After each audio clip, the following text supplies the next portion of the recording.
തിരുവനന്തപുരത്ത് ബേക്കറി ജംഗ്ഷനിലെ മുൻ മുഖ്യമന്ത്രി പിണറായി വിജയൻ്റെ വസതിയിൽ ED റെയ്ഡ് കഴിഞ്ഞപ്പോൾ സംഘർഷമുണ്ടായി. കേരളം കാണാത്ത രീതിയിലുള്ളൊരു സംഘർഷമാണ് അവിടെ ഉണ്ടായത്.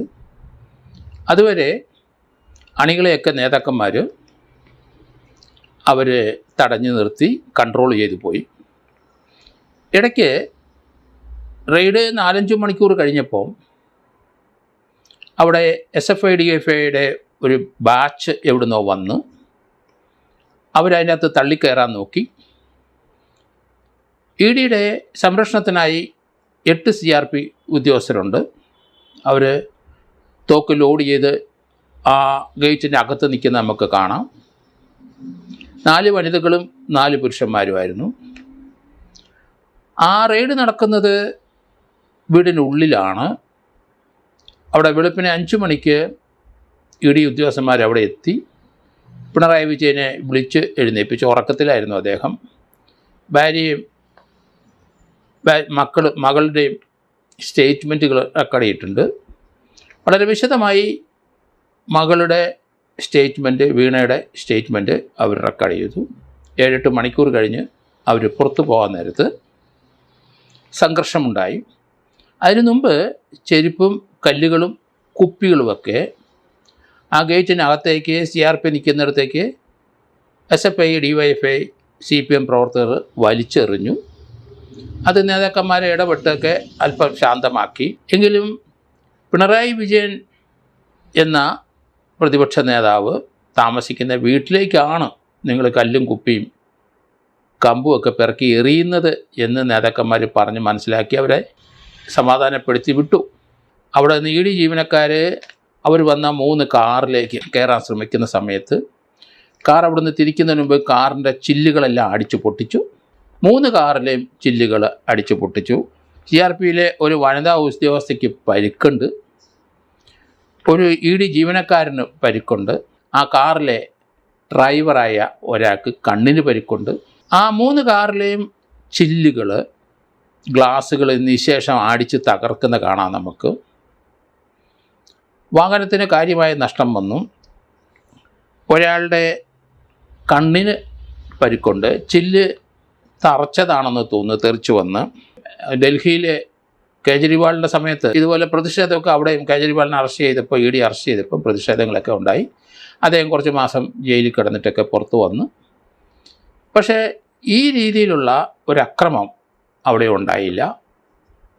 പക്ഷേ ഇവിടെ നേരെ കാര്യങ്ങൾ കൈവിട്ടു പോയി. ജില്ലാ നേതൃത്വം, CPMൻ്റെ അവിടെ കൂടിയ നേതാക്കന്മാർ, അവർക്കത് കൺട്രോൾ ചെയ്യാൻ പറ്റിയില്ല. EDക്കെതിരായിട്ടുള്ള നീക്കം തീർച്ചയായിട്ടും അത് രാജ്യദ്രോഹപരമായ ഒരു നീക്കം തന്നെ. ED അമിതമായി അമിതമായ നിയമം ഉപയോഗിച്ച് അനാവശ്യമായി ചിലരെ അറസ്റ്റ് ചെയ്യുന്നു, അവരുടെ വീടുകൾ റെയ്ഡ് ചെയ്യുന്നു ഒക്കെ ആക്ഷേപമുണ്ടെങ്കിലും SFI-IOയും അതുപോലെ തന്നെ EDയൊക്കെ ഇന്ത്യയുടെ ഒരു അന്വേഷണ CBI പോലെയോ ഒക്കെ ഒരു അന്വേഷണ ഏജൻസികളാണ്. അതൊന്നും നമുക്ക് തടഞ്ഞു നിർത്താൻ കഴിയില്ല. രാഷ്ട്രീയപരമായി ചിലപ്പം അത് ദുർവിനിയോഗം ചെയ്തു എന്നൊക്കെ ആക്ഷേപം വരാം. പക്ഷേ നിയമപരമായിട്ട് മാത്രമേ നമുക്കത് പ്രതിരോധിക്കാൻ കഴിയുള്ളൂ. ഇവിടെ ഇപ്പം കാർ അടിച്ച് തകർക്കുകയും ED ജീവനക്കാർക്ക് പരിക്കേൽക്കുകയും അവരുടെ വന്ന വാഹനങ്ങളെ മുഴുവൻ തകർക്കുകയും 3 വാഹനം തകർക്കുകയും അവരുടെ ഡ്രൈവർക്ക് കാര്യമായ പരിക്കുകൾ ഉണ്ടാവുകയൊക്കെ ചെയ്തു. അതിനുശേഷം ഈ കുറ്റവാളികൾ അവിടുന്ന് ഓടി പാളയം ലോക്കൽ കമ്മിറ്റി ആഫീസിനകത്തേക്ക് കയറി. ED ഈ റെയ്ഡ് നടക്കുന്നിടത്ത് നോമിനലായ ഒരു പോലീസ് പ്രൊട്ടക്ഷൻ മാത്രമേ ഉണ്ടായിരുന്നുള്ളൂ.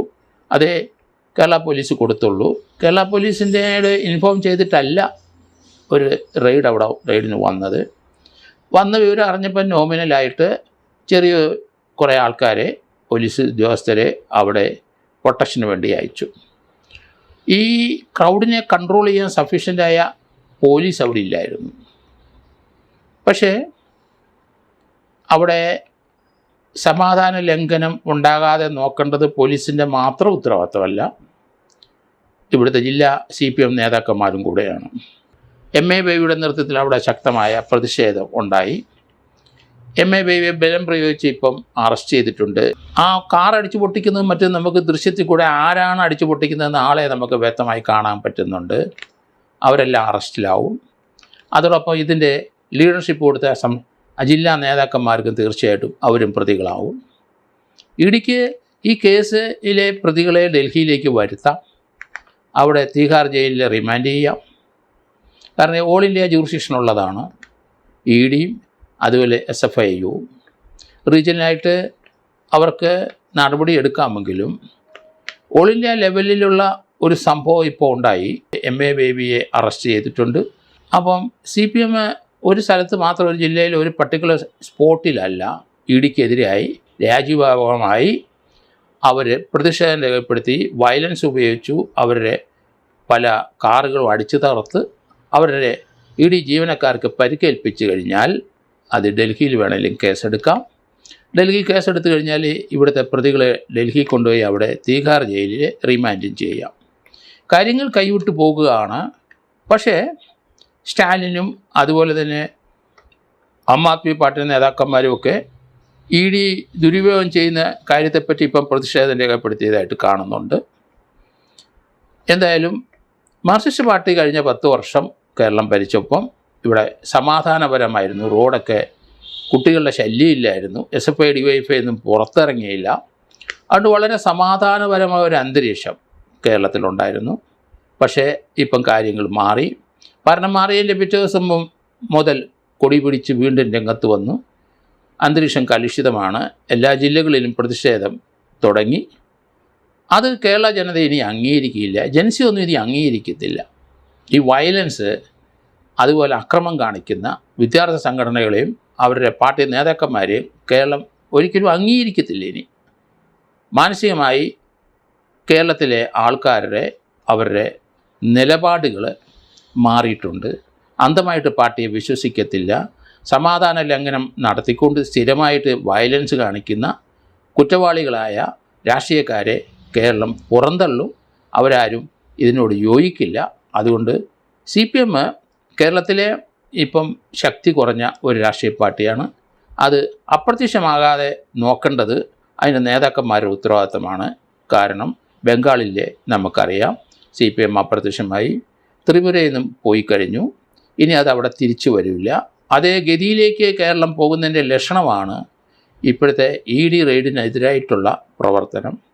മുഖ്യമന്ത്രിയായിരുന്ന പിണറായി വിജയന് എതിരെ ED ഇത്രയും ദിവസം നടപടി എടുക്കാതിരുന്നത് അദ്ദേഹത്തിന് Z കാറ്റഗറി പ്രൊട്ടക്ഷൻ ഉണ്ടായിരുന്നു.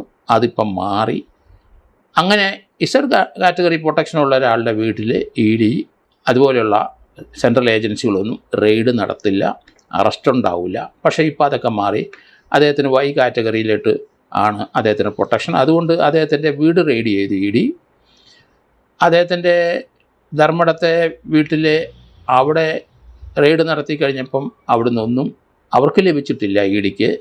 അതവിടുന്ന് അവിടുത്തെ നേതാക്കന്മാർ അവരെ EDയുടെ ഓഫീഷ്യൽസിനെ കണ്ട് അത് ബോധ്യപ്പെടുത്തുക, അവിടെ അഡ്വൈസായി ഒന്നും അവിടുന്ന് എടുത്തിട്ടില്ല എന്നുള്ളൊരു ഉറപ്പ് കൊടുക്കുകയും എഴുതി കൊടുക്കുകയും ചെയ്തു എന്ന് തോന്നുന്നു. പക്ഷേ ഇവിടെ എന്താണ് സംഭവിച്ചതെന്ന് മനസ്സിലാകുന്നില്ല. ഇവിടെ ആ രീതിയിലൊരു നീക്കം ഇവിടുത്തെ നേതാക്കന്മാർ നടത്തിയില്ല. പക്വതയില്ലാത്ത ചില നേതാക്കന്മാർ ആ കുട്ടികളോടൊപ്പം കയറി ഇവിടെ അന്തരീക്ഷം വളരെ മോശമാക്കി കളഞ്ഞു. ലോ ആൻഡ് ഓർഡർ പ്രശ്നം വളരെ ഗുരുതരമായി. പുതിയ ഗവൺമെൻറ് വന്നതേ ഉള്ളൂ. സഫീഷ്യൻ്റ് പോലീസ് ഫോഴ്സ് അവിടെ ഇല്ലായിരുന്നു. ED കേരള ഗവൺമെൻറ്റിനെ അല്ലെങ്കിൽ ആഭ്യന്തര വകുപ്പിനെ ഇൻഫോം ചെയ്തിട്ടല്ല ഇവിടെ വന്നത്. അവർക്ക് ഇന്ത്യ മുഴുവൻ ജൂറിസ്ഡിക്ഷനുള്ള അവർ റെയ്ഡ് നടത്തി. പ്രശ്നം ഗുരുതരമാവൂ എന്ന് കണ്ടപ്പം നമ്മൾ മിനിമം ഫോഴ്സ് അവിടെ കേരള ഗവൺമെൻറ് കൊടുത്തു. അത് ഓവർ പവർ ചെയ്തിട്ടാണ് ഈ അക്രമം നടന്നത്. എന്തായാലും താൻ കീഴടങ്ങില്ല, വകവെച്ച് കൊടുക്കില്ല എന്നൊക്കെ പഴയ മുഖ്യമന്ത്രി പറഞ്ഞെങ്കിലും EDയുടെ നടപടി ശക്തമായിട്ട് മുന്നോട്ട് പോകും. ആ രീതിയിലുള്ളൊരു നീക്കം ഇപ്പോൾ ഉണ്ടാവും. EDയുടെ നടപടിയിൽ മുഖ്യമന്ത്രിയായിരുന്ന പിണറായി വിജയൻ്റെ മകളുടെ ആ 1,72,00,000 രൂപയുടെ കണക്കിനെ പറ്റി ചോദിച്ചു കഴിഞ്ഞിട്ടുണ്ട്. അതെന്തിനാണ് തന്നത്, ഇവരാവശ്യപ്പെട്ടിരുന്നോ, വോളണ്ടറി ആയിട്ട് അവർ ഇങ്ങോട്ട് തന്നതാണോ, അങ്ങനെയൊക്കെ വിശദമായ സ്റ്റേറ്റ്മെൻറ്റുകൾ വീണ വിജയൻ്റെ മകളുടെ എടുത്തു കഴിഞ്ഞു. അതിനെ സംബന്ധിച്ച് മുഖ്യമന്ത്രിയുടെ സ്റ്റേറ്റ്മെൻറ്റും മുഖ്യമന്ത്രി ഭാര്യയുടെ സ്റ്റേറ്റ്മെൻറ്റും എടുത്തിട്ടുണ്ടാവണം. അവർ മടങ്ങി. അടിയന്തരമായി തീർച്ചയായിട്ടും നടപടികൾ ഉണ്ടാവും. കാരണം അത് ഈ എന്തെങ്കിലും ഒരു കോഗ്നിസബിൾ ഒഫൻസ് അതിനകത്ത് ED കണ്ടെത്തിയിട്ടുണ്ടാവണം. 1,72,00,000 രൂപ മാർക്ക് കൊടുത്ത് എന്തിന് ഒരു സർവീസ് ഇല്ലാതെ അത് മുഴച്ച് നിൽക്കുകയാണ്. അതിന് മുഖ്യമന്ത്രി സമാധാനം പറയേണ്ടി വരും. അത് കൈക്കൂലിയുടെ ഒരു ഭാഗമാണ് എന്നുള്ള രീതിയിൽ വന്നിട്ടുണ്ട്. അങ്ങനെയെങ്കിൽ തീർച്ചയായിട്ടും ED അതിശക്തമായ നടപടിയുമായിട്ട് മുന്നോട്ട് പോകും. അത് CPM പാർട്ടിക്ക് വളരെ ദൂഷ്യം ചെയ്യും. പാർട്ടി കേരളത്തിൽ അപ്രത്യക്ഷമാകാനുള്ള സാധ്യത വളരെ കൂടുതലാണ്. അതിലേക്ക് ഈ അക്രമം അത് തിരികൊളുത്തി പോവുകയാണ്. അത് നല്ലതല്ല. EDയോ ആരോ വരട്ടെ, അവരെ ഡിഫെൻഡ് ചെയ്യുക. പാർട്ടി നേരത്തെ ഡിഫെൻഡ് ചെയ്ത പോലെ തന്നെ ഇനിയും ആ ഡിഫെൻഡ് ചെയ്യാനേ പറ്റുള്ളൂ. ഏതായാലും ഇതിൽ നിന്നൊരു മോചനം EDയുടെ നടപടി നിർത്തിവെക്കാനൊന്നും കഴിയില്ല. അവരുടെ നടപടികളെ അല്പം സ്ലോ ചെയ്യിക്കാനും അതിന് കേസ് കൊടുക്കാനും ലീഗലായിട്ടുള്ള പ്രശ്നങ്ങൾ കോടതിയിൽ ഉണർത്തി അത് ബോധിപ്പിച്ച് അങ്ങനെയൊക്കെയുള്ള നടപടി എടുക്കാവുന്നല്ലാതെ EDയെ തടയാൻ കഴിയില്ല. അക്രമവാസന ഉപയോഗിച്ച് തടഞ്ഞാൽ ആക്രമിക്കുന്ന അവരെ തീർച്ചയായിട്ടും അറസ്റ്റ് ഉണ്ടാവും. അത് നേതാക്കന്മാർ എവിടെ ഇരുന്നാലും ശരി അവരെ പൊക്കും. അത് ചിലപ്പം ഡൽഹിയിലെ തിഹാർ ജയിലിൽ കിടക്കേണ്ടി വരും എന്ന് തന്നെയാണ് ഞാൻ കരുതുന്നത്.